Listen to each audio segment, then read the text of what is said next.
Nuestra historia da inicio en la antigüedad, cuando personajes importantes como Euclides comienzan a realizar profundos cuestionamientos sobre cómo funciona la naturaleza de la luz. Movido por su interés en comprender el mundo, Euclides decidió dar una respuesta proponiendo una teoría que perduraría por los siglos. Según él, los ojos emitían rayos que impactaban contra los objetos y por esa razón podíamos observar las cosas. A esta teoría se le llamó el modelo de emisión. Durante mucho tiempo esta explicación pareció ser suficiente, y hubo otras figuras que apoyaron su pensamiento. Entre ellas destacó Ptolomeo, quien, aunque utilizaba un enfoque más experimental, también mantenía la idea de que la visión dependía de esos rayos que salían de los ojos. Mientras tanto, en otro lugar del mundo, en el floreciente mundo islámico, surgieron figuras que transformarían este conocimiento. Entre ellas se encontraban Alhazen, considerado por muchos como el padre de la óptica moderna. Alhazen llevó a cabo observaciones meticulosas y se atrevió a refutar la teoría de emisión de Euclides y Ptolomeo. En su célebre libro de óptica propuso una idea revolucionaria. La luz no provenía de los ojos, sino que era emitida por los objetos y entraba en el ojo para producir la visión. Es entonces que la humanidad comenzó a indagar más en lo que realmente era la luz y cómo se comportaba, pues era un fenómeno que encontramos a diario en todo lo que observamos. Hasta ese momento, solo se habían desarrollado modelos geométricos que explicaban a la luz como unos rayos que viajaban en línea recta. Pero avancemos un poco más en el tiempo y lleguemos a una de las mentes más influyentes de la ciencia que todos conocemos, Sir Isaac Newton. Newton vivió gran parte de su vida como un ermitaño, apartado de la sociedad, lo que le permitió trabajar y dedicarse por completo a la ciencia.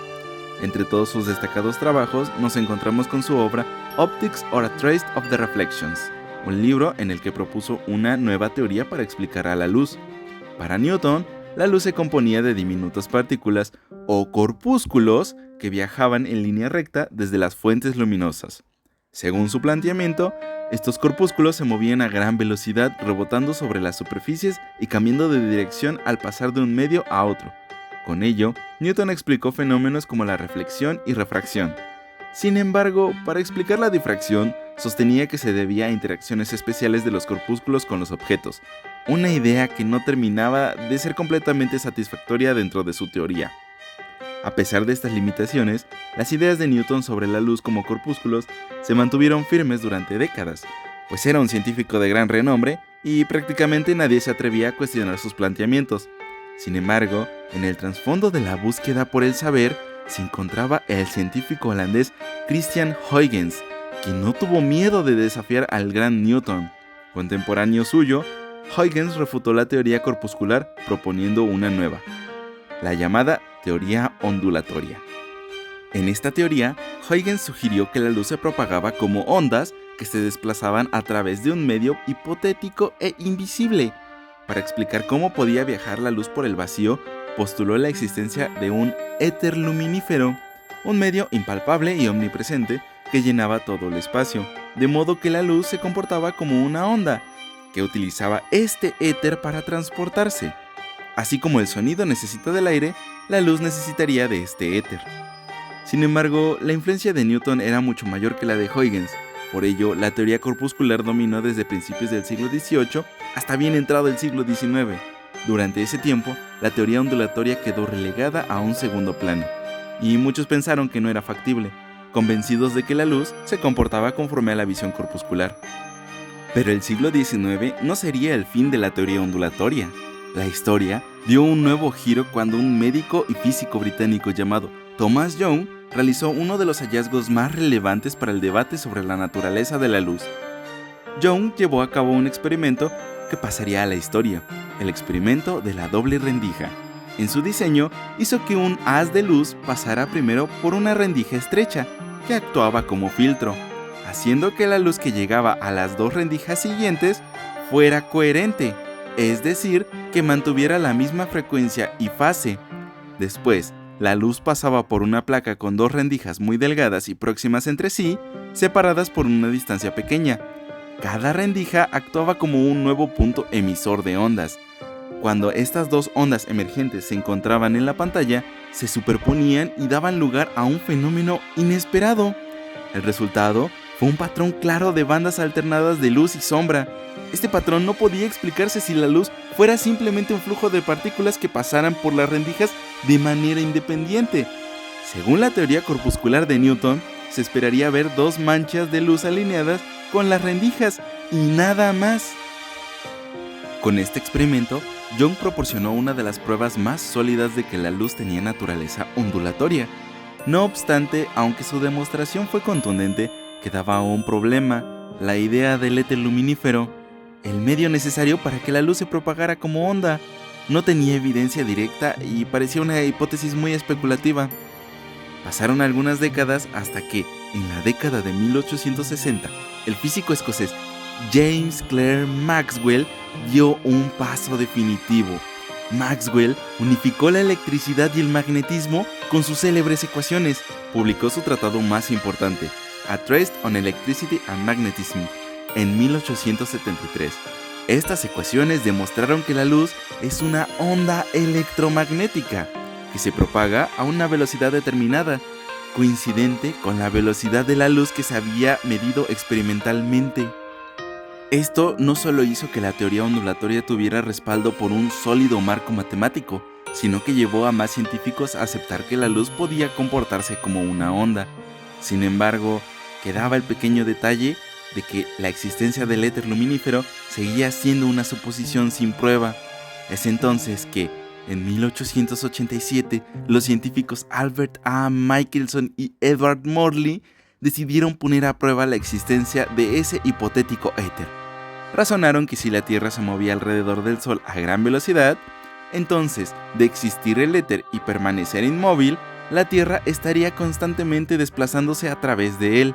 Por tanto, la luz debería viajar más rápido o más lento dependiendo de la dirección del movimiento de la Tierra con respecto al éter, como cuando uno corre con dirección del viento o en contra.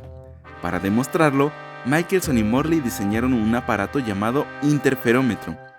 Este dispositivo dividía un rayo de luz en dos haces perpendiculares.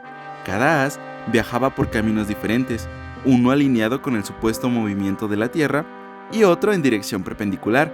Finalmente, los rayos se recombinaban y se observaba el patrón de interferencia. Michelson y Morley esperaban que, al moverse la Tierra por el éter, uno de los haces llegara con un pequeño retraso respecto al otro, cambiando el patrón de interferencia. Sorprendentemente, sus resultados fueron nulos. No se detectó ninguna diferencia en la velocidad de la luz. Los dos rayos llegaban exactamente al mismo tiempo, sin importar la orientación del experimento, la hora del día o la época del año. Esto significaba que la velocidad de la luz era constante, sin depender de la dirección ni el movimiento de la Tierra. Es decir, no existía ningún éter. Entonces surgieron nuevas preguntas. ¿Estaba acaso Newton equivocado? ¿Era la teoría corpuscular una ilusión? Muchos cuestionamientos comenzaron a surgir a partir del siglo XX, pues no existía una única teoría que explicara todos los fenómenos y muchas ideas no terminaban de encajar. Entre estos enigmas se encontraba el efecto fotoeléctrico, un fenómeno en el que se observa que un material emite electrones cuando incide sobre él radiación electromagnética.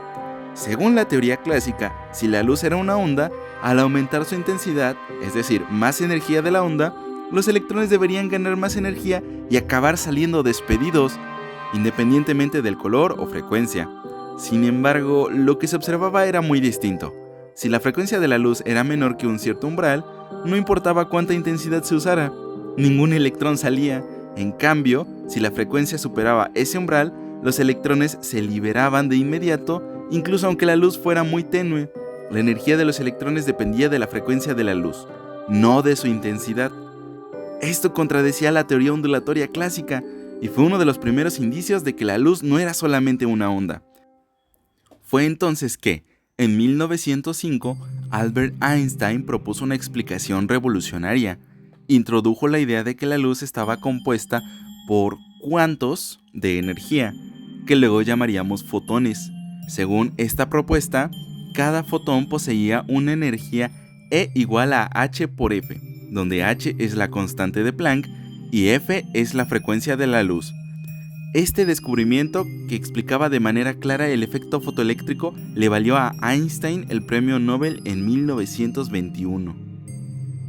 En esencia, la luz no es puramente una onda ni puramente una partícula, sino que exhibe características de ambas dependiendo de cómo se observe o con qué se interactúe. En algunos experimentos se comporta claramente como una onda, como lo es la interferencia o la difracción, mientras que en otros se manifiesta como una corriente de partículas, el efecto fotoeléctrico, absorción y emisión de luz por átomos. Esta dualidad, lejos de ser una contradicción, se reveló como una característica inherente y fundamental del universo a escalas cuánticas, representando la culminación de siglos de investigación, debates y descubrimientos sobre la verdadera naturaleza de la luz.